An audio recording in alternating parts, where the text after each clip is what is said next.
ဘန်ကောက်ခန်တက်1992ခုနှစ်နွေရာသီမှာရူမီဂျူလီမက်စ်ဂျိုးနဲ့ဟယ်ရီတို့ဟာသူတို့ရဲ့အားလည်းရဲ့အတွက်ရာဂျစတန်ကိုတွားရောက်လည်ပတ်ကြပါတယ်ရူမီကဆန်လို့ခေါ်တဲ့လမ်းညွန့်တအူးကိုငှားလိုက်တယ်ဆန်ကခန်တက်အများအပြားကိုလေ့လာမှုသူတို့ကိုခေါ်သွားခဲ့တယ်ဆန်ကျမတို့ဒီနေ့ပဲတွားကြမလဲဒီနေ့ငါတို့ရန်ကာခန်တက်ကိုတွားကြမယ်မေမေသမီးတို့ရန်ကာခန်တက်ကိုတွားမှာသမီးကိုဖုန်းခေါ်လို့မရရင်စိတ်မပူနဲ့နော်ဆဲဖုန်းကလိုင်းသိမ်းမိမှာမဟုတ်ဘူးဘိုင်အားလုံးဆန်နဲ့အတူရန်ကာခန်တက်ကိုကြည့်ဖို့တွားကြတယ်အဲ့ဒီနေ့ကရာသီဥတုပူပါတယ်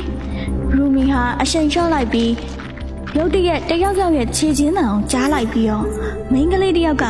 ခေါင်းမိချုံနဲ့သူတို့ကိုရက်ကြည့်နေတယ်လို့ခံစားရတယ်သူနောက်လှည့်ကြည့်လိုက်တော့တယောက်မှမတွေ့ဘူးသူကြောက်သွားတယ်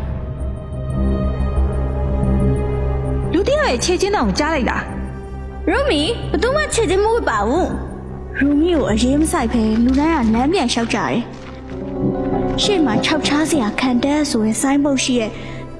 လမ်းတလမ်းကိုသူတို့တွေ့လိုက်တယ်မတ်ကဆန်ကိုဒီဆိုင်းပုတ်ကြောင့်မေးလိုက်တယ်ဆန်ဒီလမ်းကနေဘယ်ခံတက်ကိုရောက်တာလဲနောက်ပြီးဘာလို့ခြောက်ချားစရာနေမည်ဆိုတဲ့ဆိုင်းပုတ်ကရှိနေရတာလဲ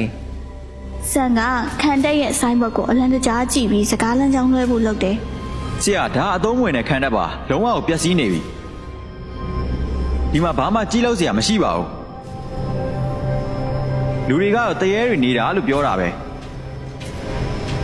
အားလုံးကဆန်ပြောတာကိုဂယုစိုက်နားထောင်နေကြတော့ခေါင်းမီးချုံနဲ့မျက်နှာတဝက်မီးလောင်ခံထားရတဲ့မတ်တက်ရက်နေတဲ့မိန်းမတယောက်ကရူမီရဲ့နေရွက်နားကိုလာပြီးတော့ငိုရင်းပြောတယ်ငါဟုတ်ကဲ့ပါ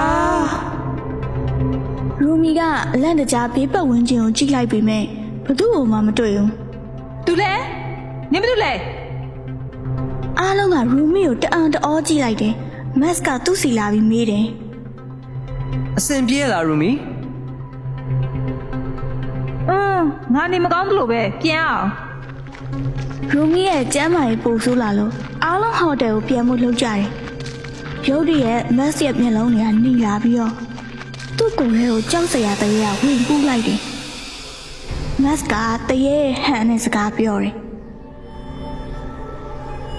ဟင်းငါတို့အိမ်မပြန်ဘူးငါတို့ဒီခန်းတက်ကိုတွားကြည့်ပြီးမှအိမ်ပြန်မှထင်တယ်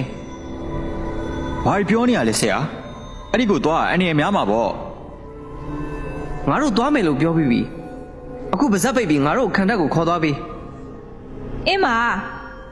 မတ်တကယ်တွားခြင်းတွားကြတာပေါ့မတ်ကရှေ့ကိုရှောက်သွားတယ်သူ့မျက်လုံးတွေအနီအောင်တောက်နေပြီဆန်ရဲ့မျက်နှာမှာကြောက်ရွံ့ပြီးစိတ်ရှုပ်နေအောင်အတိုင်းသားမြင်ရတယ်သူတို့အားလုံးမတ်နာကိုလိုက်သွားကြတယ်ခဏနေတော့ဘန်ကောက်ခန်တက်ကိုရောက်တယ်မတ်ရဲ့ခန္ဓာကိုယ်ထဲကတရေထွက်သွားတော့သူ့မျက်လုံးတွေအရင်တိုင်းပုံမှန်ပြန်ဖြစ်သွားတယ်နေဝင်ပြီးတော့မှောင်လာပြီအားလုံးကပျက်စီးနေတဲ့ခန်းတက်ထဲမှာပြင်းပြင်းနဲ့ထိုင်လိုက်တယ်။ရူမီကအသားညက်ပေါင်မုတ်တွေစားနေတော့အမျိုးသမီးတယောက်ရဲ့ငိုတံကိုကြားလိုက်ရတယ်။ရူမီကဘသူ့မှမပြောပဲဓာတ်မီကိုတုံပြီးထွက်သွားတယ်။သူဒီတန်လာတဲ့နေရာကိုတွေ့ကျင်တယ်လေ။ငါတို့အခုဒီကနေသွားမှဖြစ်မယ်။ဒီနေရာကလူမရှိဘူး။ဟေးမင်းကထူးဆန်းတဲ့သူပဲ။မင်းငါတို့ဒီကိုခေါ်လာတာလေ။ငါမင်းတို့ဒီကိုခေါ်လာရလား။ငါဘာမှမမှတ်မိဘူး။နင်ဒီเจ้าကိုသိလားရူမီ။ရူမီဟေးရူမီဘယ်သွားလဲရူမီကအမှောင်ထဲမှာဓာတ်မီးတုံးရှာနေခဲ့တယ်သူခြေချင်းရဲ့အတန်ကိုထပ်ကြားပြန်ပြီသူရှောက်ကြည့်လိုက်တော့ရုတ်တရက်မိန်းမတယောက်ရဲ့ငိုတံကိုကြားလိုက်တယ်သူလဲထွက်လာပြီးငါ့ကိုကြည့်ခွင့်ပေးပါလားအဲ့ဒီနောက်မီးလောင်ထားတဲ့အမျိုးသမီးကသူ့ရှေ့မှာရက်ပြီးငိုရင်းသူ့ကိုအကူအညီတောင်းတော့တာပဲရူမီကသူ့မျက်နှာကိုမြင်တော့ကြောက်ပြီးတော့ထွက်ပြေးတယ်သူ့ခြေထောက်နဲ့ကြောက်တုံးတုံးကိုတိုက်မိပြီးချော်လဲသွားတယ်ကျေးဇူးပြုပြီးငါ့ကိုကယ်ပါသူလာပြန်ပြီသူငါ့ကိုအချင်းချလိုက်မယ်ငါ့ကိုကယ်ပါကျေးဇူးပြုပြီးငါ့ကိုကယ်ပါ